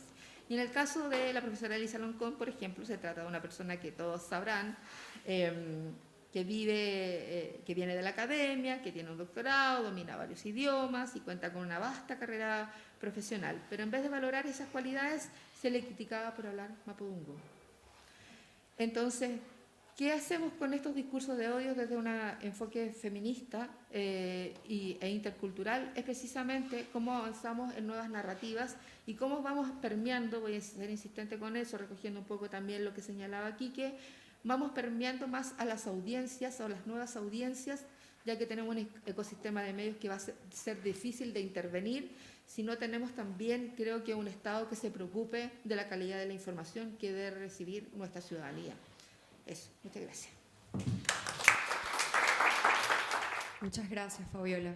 Bueno, es culpa de nosotros haber dado preguntas tan complejas y lo que les voy a decir ahora puede parecerle censura, pero me están diciendo tratar de mantener 2-3 minutos.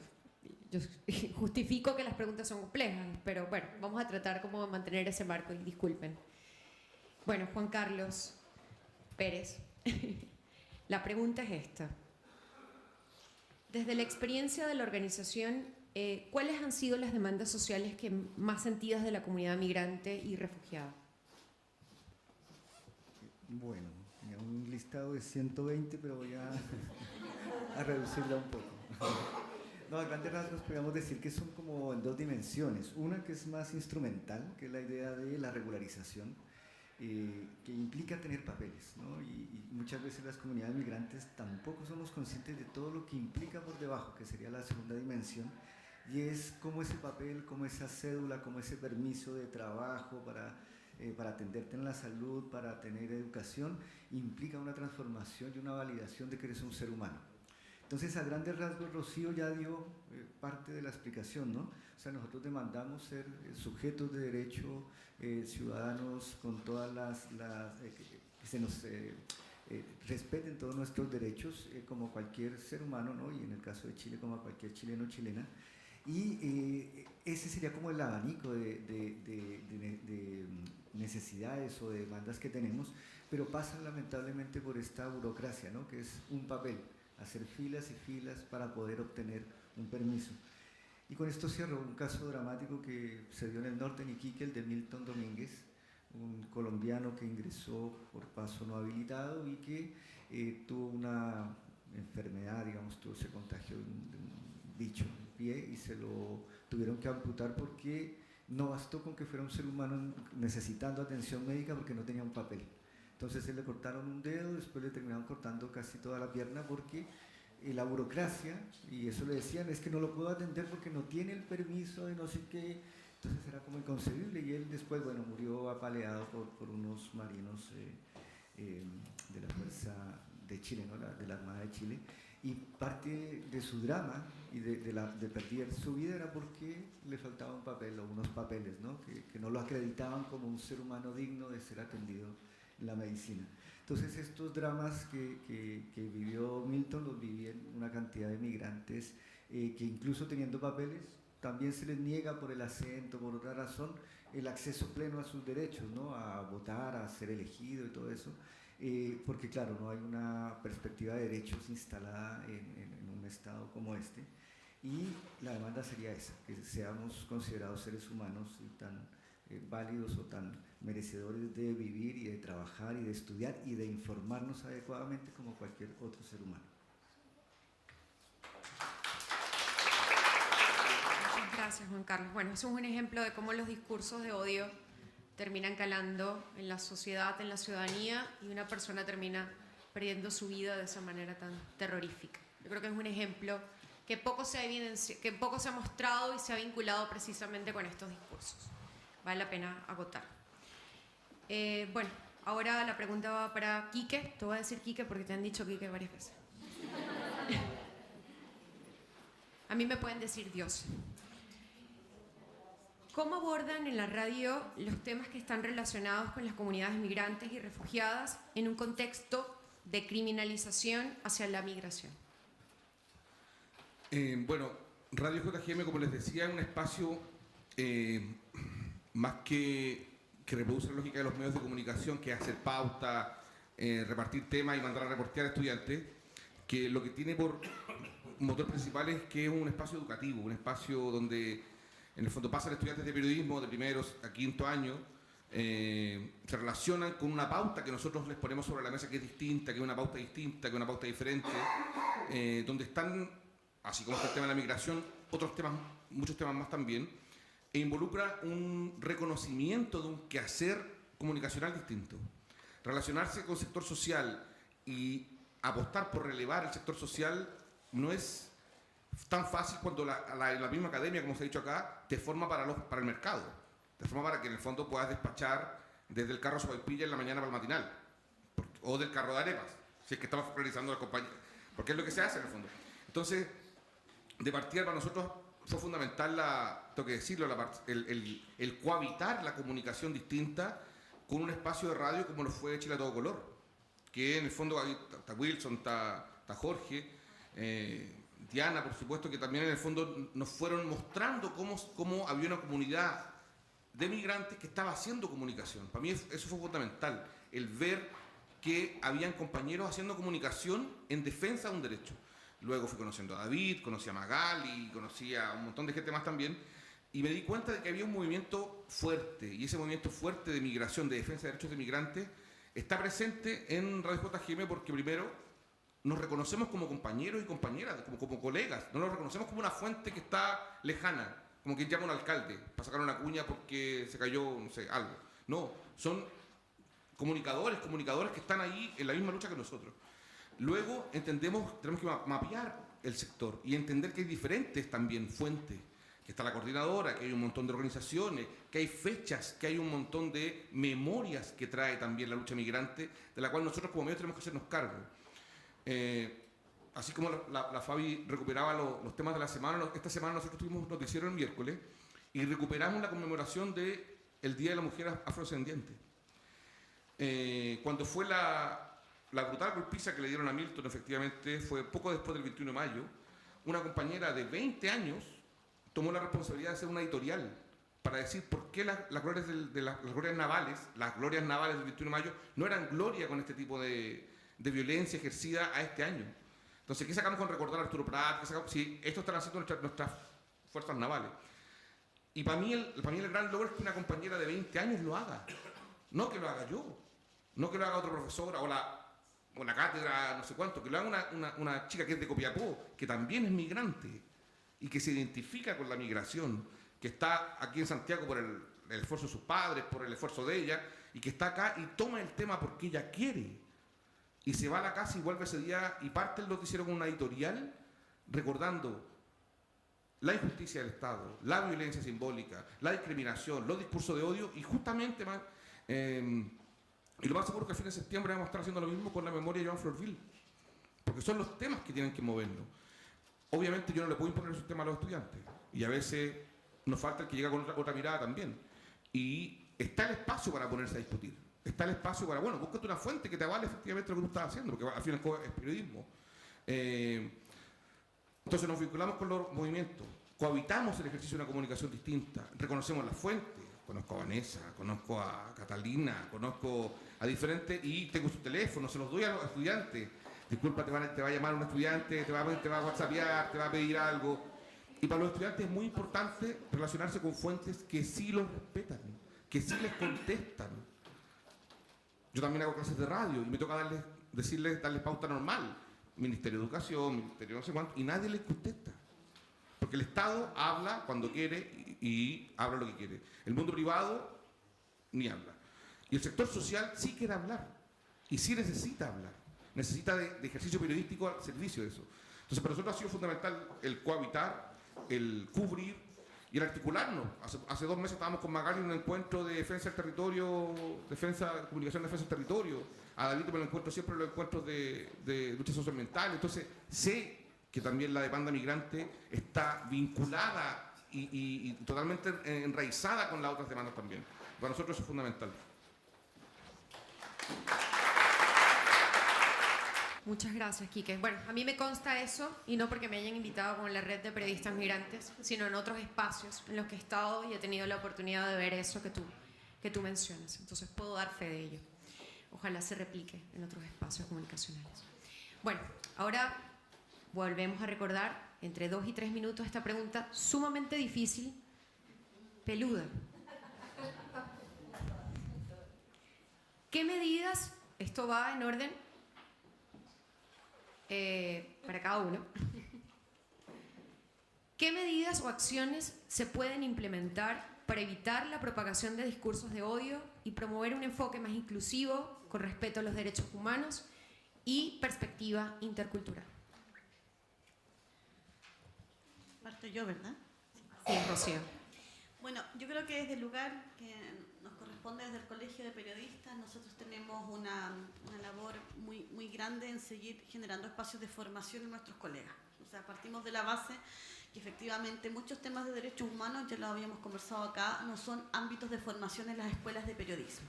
Lo que nos parece terrible y que hemos estado tratando de incidir también en las escuelas de periodismo para tener a lo menos cursos sobre periodismo con enfoque de derechos humanos. Tenemos ya algunas experiencias exitosas con 2 cursos en 2 universidades en Santiago sobre periodismo con enfoque de género y derechos humanos, pero nuestra idea es seguir fortaleciendo esto, evidentemente en todo el país, porque Santiago no es Chile.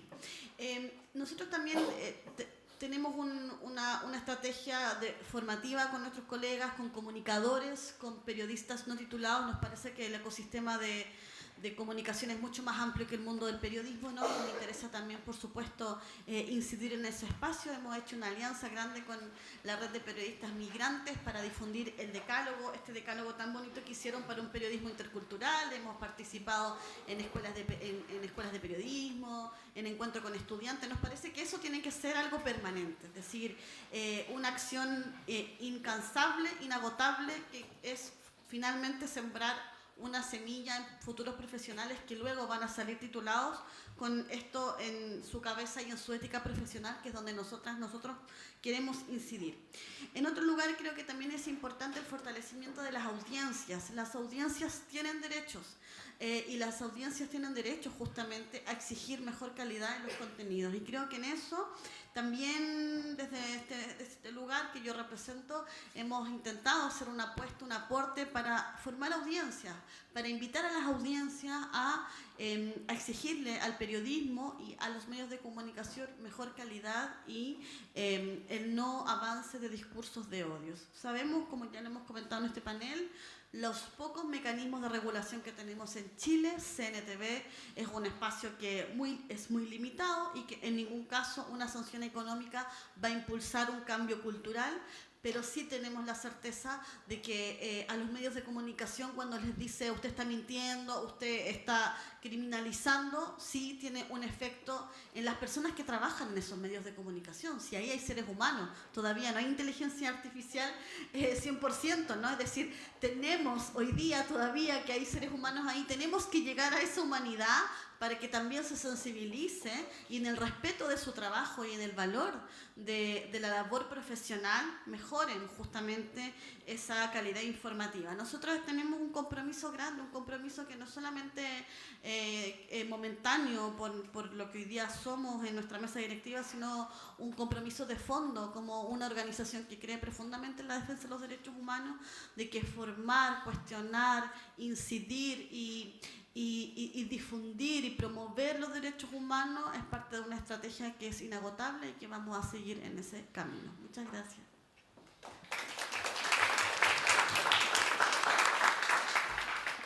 ¿Sigo yo? Así es. Bueno, yo me sumo a lo que señala Rocío en nuestra Carta de Principios como Red de Periodistas y Comunicadoras Feministas. Es fundamental poder trabajar en la formación en derechos humanos y también en la formación con enfoque de género, poder también sensibilizar y tener de aliadas a las distintas escuelas de periodismo de las universidades. Es un ejercicio que se va haciendo y ese rol más protagónico, por cierto, lo ha tenido el Colegio de Periodistas a través de sus distintas presidentas y presidentes, y en especial Danilo, que estuvo antecedió a Rocío, y Rocío, que se han preocupado fuertemente de precisamente articular, generar alianzas que son muy importantes para esta formación. Pero también para nosotras y nosotras también es un desafío la formación permanente de una red que se articula, como lo decía al inicio, a nivel nacional, y la autoformación, porque no nos podemos quedar solo con lo que sabemos, solo con lo que estamos compartiendo acá, sino que siempre nos tenemos que estar desafiando permanentemente a autoformarnos, porque también las situaciones son cíclicas, hay cosas que van pasando, tenemos que ir comprendiendo mucho más lo que va aconteciendo a nivel global, no solo en nuestro país, y por cierto también poder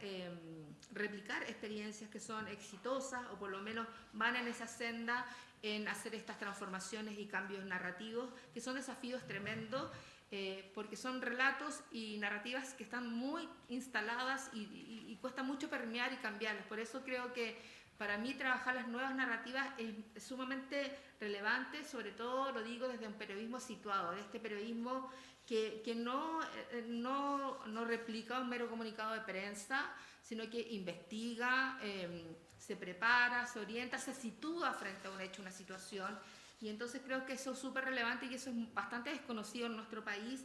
Entonces por eso replicar los buenos ejemplos, los buenos ejercicios va a ser importante para contrarrestar el avance de estos discursos reaccionarios a los que hemos asistido durante muchos años, a las restricciones de los espacios cívicos, que lo he dicho durante toda esta intervención, y también a las amenazas que surgen contra el ejercicio de los derechos de las mujeres y de las personas migrantes, y desde una interculturalidad e interseccionalidad, más bien quisiera decirlo, para ampliar un poco el sujeto y la sujeta, ¿no? Promoviendo este cambio narrativo que contribuya a esta transformación social, cultural, política, por cierto, atravesada por estos valores que son progresistas, que de repente no es muy bien visto la palabra progresista, el concepto progresista, pero bien, vamos que por ahí está, feministas y enmarcada también en los estándares de los derechos humanos, de que creo que estamos muy de acuerdo en esta mesa en poner en valor el tema de los estándares de derechos humanos, ¿no? Y creo que también debemos trabajar e impulsar narrativas desde la inteligencia colectiva, colaborativa y desde la esperanza contra la narrativa de la resignación y lo que es la catástrofe. Eso, muchas gracias.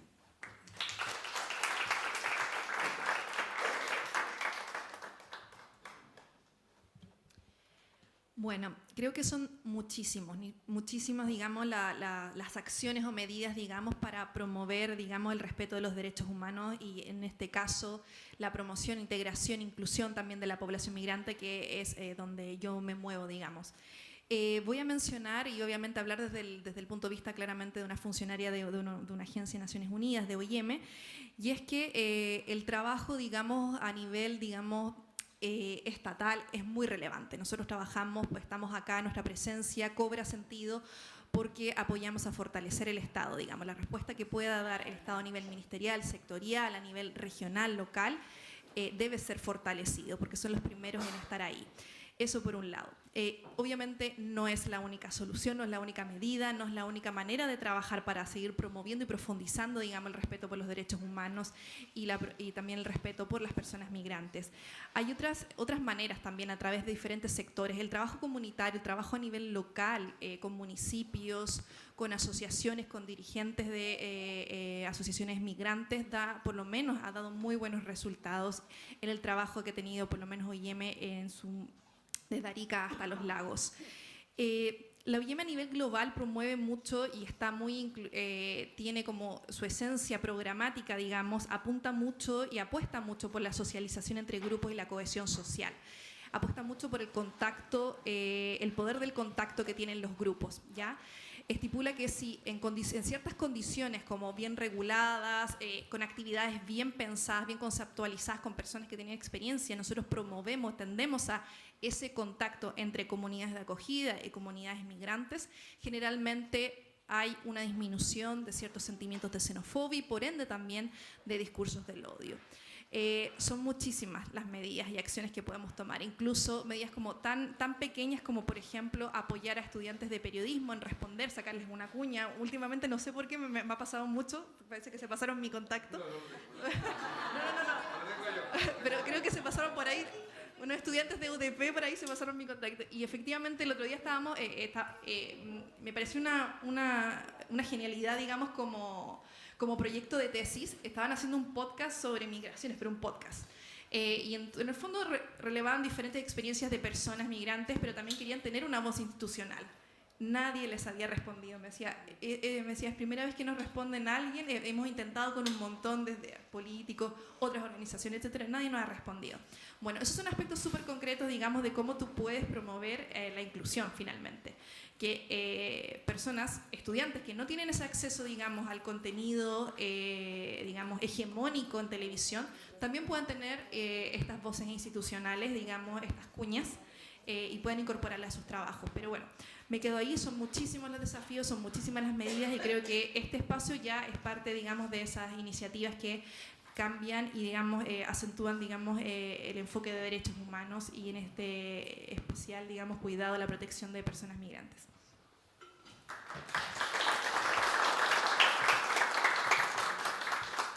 Bueno, me toca a mí, bueno, como también en un rol institucional, digamos, de la coordinadora, creo que una de las medidas que es importante también es, al interior de las propias organizaciones migrantes, desmontar los lenguajes de odio.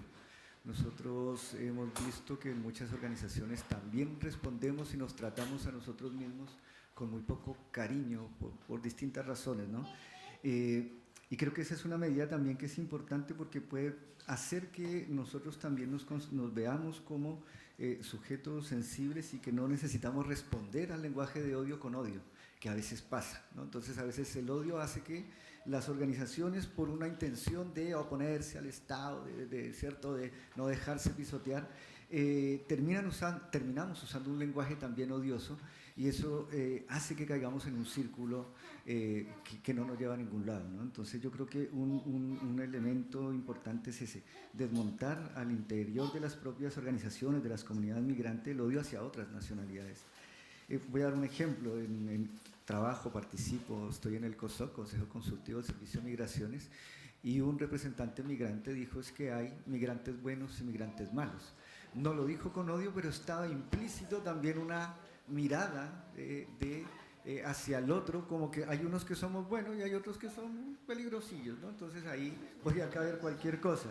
Entonces ahí uno se da cuenta que si pasa en una instancia de una organización que defiende a las comunidades migrantes, bueno, ahí tenemos que partir por casa, ¿no? O sea, ya hay varias miradas hacia afuera, pero también nosotros tenemos una responsabilidad como comunidad, como organización migrante, y parte de eso tiene que ver, porque veo personas aquí que quiero mucho, que han dejado de activar o no de la misma manera porque se han sentido amenazadas al interior de las organizaciones.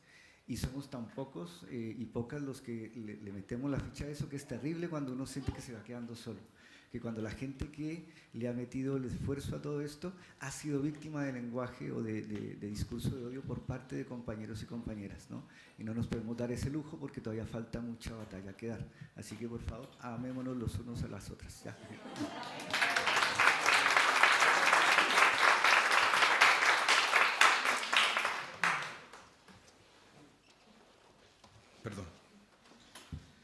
Yo creo que una de las principales medidas es la educación. Educación en todo lo profundo de la palabra, en lo que nos respecta a nosotros como periodistas, educar a los futuros periodistas, por supuesto, que es lo que me está tocando a mí ahora, pero también educar, o sea, poner el rol de que la sociedad debe educarse en los medios. Hay una línea muy hermosa que es la educación en medios, que tiene que ver en cómo educamos a los niños, niñas, adolescentes, juventudes, también, ¿por qué no?, adultos, adultos más grandes todavía, en el impacto de los medios. Hoy día hay que aprender a usar medios. No una herramienta técnica, sino el rollo político de que tiene que saber usar medios, saber recibir discursos de odio. Estamos permanentemente en ecosistemas que difunden discursos de odio. ¿Qué hago yo? ¿Qué herramientas tiene mi mamá? ¿Qué herramientas tiene mi abuela para poder participar de esos discursos? ¿Se los come completo? ¿Los cuestiona? ¿Los critica? ¿Los denuncia? Hay varios puntos que ahí necesitan protocolos educativos. Creo que otra cosa interesante es poner a la ética como un motor. No solo como con protocolos, que es lo que efectivamente tienen los colegios profesionales, puede tener alguna empresa tal vez, sino que la ética que nosotros esperemos de los medios de comunicación. Nosotros tenemos que saber exigir periodismos éticos y saber también exigirle con la misma ética, así como hablaba la Rocío, de pedirles, no sé si que pidan perdón, pero por lo menos que den explicaciones a los medios cuando se han hecho parte, ya sea por acción o por omisión, de los discursos de odio. Porque yo no vi a ningún medio criticando a los marinos después de lo que pasó con Milton. O no vi ningún medio hoy día investigando qué pasó realmente con Joan Florivil, por tomar los mismos ejemplos. Hay muchos más, ustedes saben que hay muchos más. Y a los medios de comunicación grandes le debemos pedir eso. Tienen grandes equipos de prensa para investigar, para mostrar la verdad, para encontrar un montón de casos, sin embargo no están en estos casos.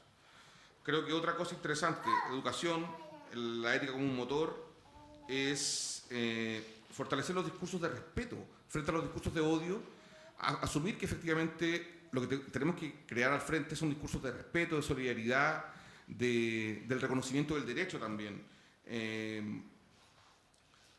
Si el capital y la inversión son migrantes también, ¿por qué no lo pueden ser los discursos de respeto, los discursos de la solidaridad?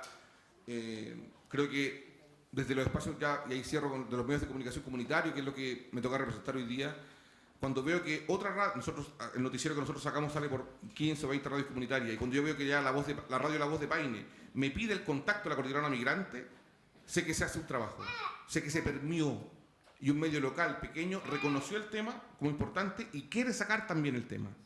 Entonces, ahí también nosotros como medios de comunicación comunitarios, más responsables, tenemos ese rol de hacer crecer que la temática de defensa de derechos migrantes no solamente de un medio que tiene la posibilidad en Santiago gracias a una universidad, entre comillas, que financia, sino también es de responsabilidad de todos los medios que están de Arica a Punta Arenas y más todavía, mirando el fenómeno y no tienen con quién dialogar a veces, no saben a quién llamar. Y nosotros cumplimos ese rol a veces de pasar esos contactos, con respeto, por supuesto, sin abusar.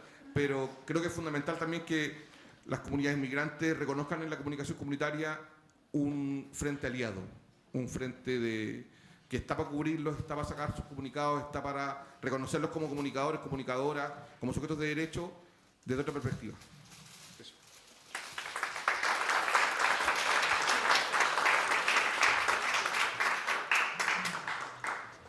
Muchas gracias, Quique. Bueno, como siempre pasa en las conversaciones buenas, tienden a extenderse. No siempre pone un cronograma con minutos y nos extendemos. Entonces ya estamos quedándonos cortos de tiempo. Sin embargo, vienen las preguntas del público. Y bueno, David tiene el micrófono. Quien quisiera hacer alguna pregunta al panel. ¿Me escuché? Bueno, muchas gracias. A mí me hubiera gustado que hubieran más periodistas de medios masivos de comunicación acá, ¿no? Nos estamos hablando finalmente a los convencidos.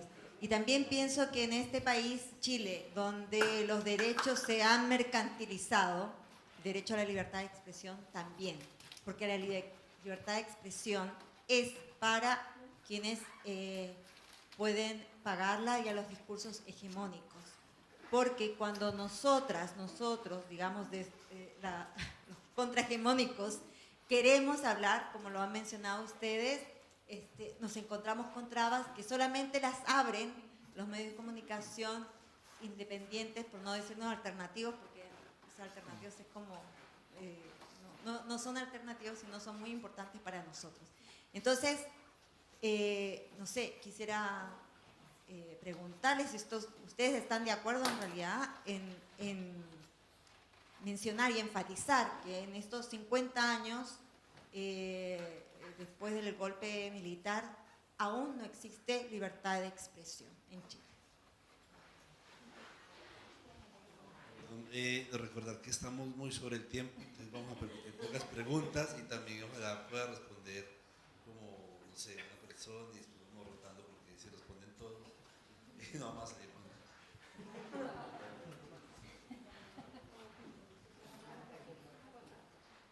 Bueno, yo creo que muy brevemente, porque ese es como un temazo que podríamos estar muchas horas hablando de eso.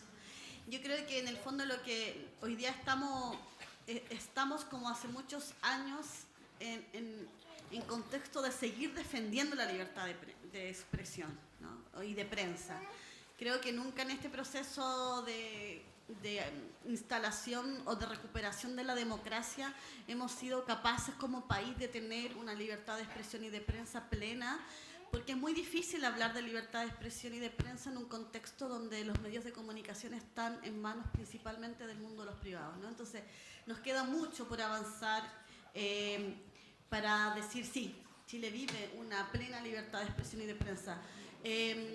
Lo que pasa es que Chile no tiene estas características que pueden tener otros países, como de limitaciones más claras, pero son acciones que de todas formas ocurren, ¿no? Es decir, Chile en los últimos años en el ranking internacional de libertad de prensa ha bajado mucho, principalmente porque hoy día sí hay muchos periodistas, comunicadores y personas trabajadoras de las comunicaciones agredidos, buscados, perseguidos, etcétera. Es decir, Chile tiene en los últimos años muchos antecedentes respecto a persecución a periodistas y comunicadores. Y ese es un claro indicador de que en Chile hay vulneración a la libertad de expresión y de prensa, ¿no? Y podríamos hablar de muchos casos más. Ahora, yo creo que nosotros nos mantenemos en el estado permanente que tiene que ver con el mundo de los derechos humanos, en observación, en vigilancia, en alerta, en lucha, en resistencia y por supuesto también en un compromiso constante de seguir exigiéndole al Estado y de defender esos derechos humanos.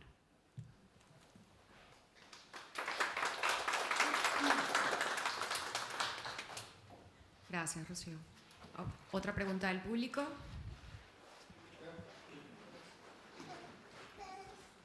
Hola, buenas tardes. Soy Selmi Flores desde Arica.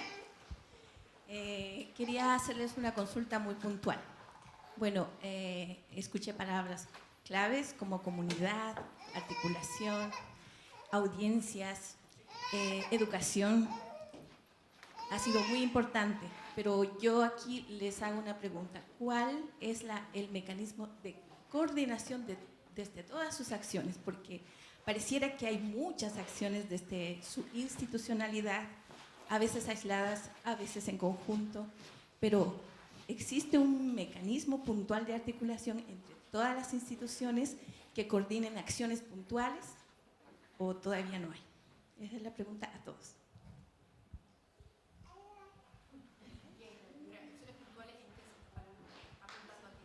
Y ya. Exacto, desde la institucionalidad planteé las palabras claves que eran educación, la comunidad y las audiencias, sobre esos 3 puntos.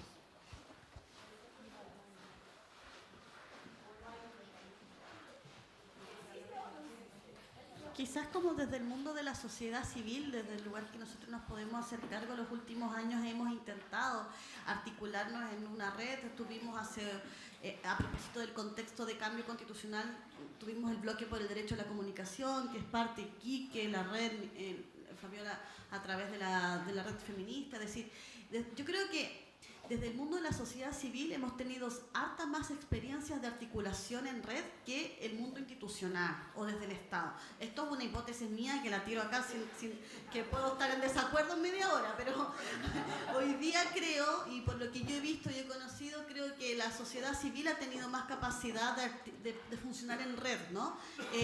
A través quizás de experiencias que no son muy ambiciosas, pero que de todas formas tienen ciertos impactos, a través de este trabajo del decálogo que también hicimos junto a la red de periodistas migrantes, es decir, tengo la sensación de que siempre en el mundo de la sociedad civil va a haber una voluntad de trabajo colaborativo porque es parte de la esencia de cualquier trabajo del mundo social, ¿no? Y por supuesto que nuestro anhelo es seguir fortaleciendo. Ahora estamos articulando un comité ciudadano por los 50 años del golpe en el mundo de las comunicaciones y el periodismo, donde también estamos muchos de los que estamos sentados en esta mesa. Entonces, bueno, creo que desde esta vereda a lo menos siempre hemos tenido la voluntad de ese trabajo y lo hemos desarrollado en los últimos años.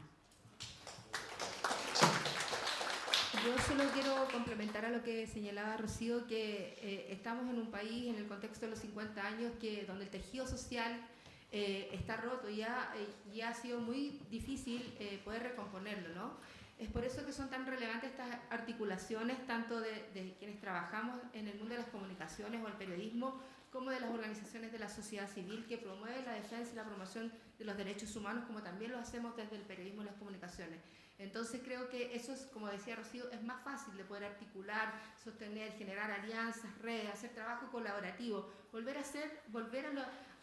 hacerlo comunitario, ¿no? A volver a poner en valor aquello que pensábamos que no era interesante, pero que hemos visto por diferentes circunstancias en que se pone en la primera línea, ¿no? Y eso es, por cierto, lo que nosotras queremos seguir sosteniendo. Acá no solo estamos hablando entre las y les periodistas, sino que también queremos otras actoras y actores que son importantes para lo que nosotras queremos generar, para las instancias que queremos relevar. Nada, bueno, agradecerles por estar acá. Muy buenas reflexiones y obviamente ojalá podamos hacer un panel donde puedan asistir periodistas y medios de comunicación masivos que puedan convencerse de los derechos humanos.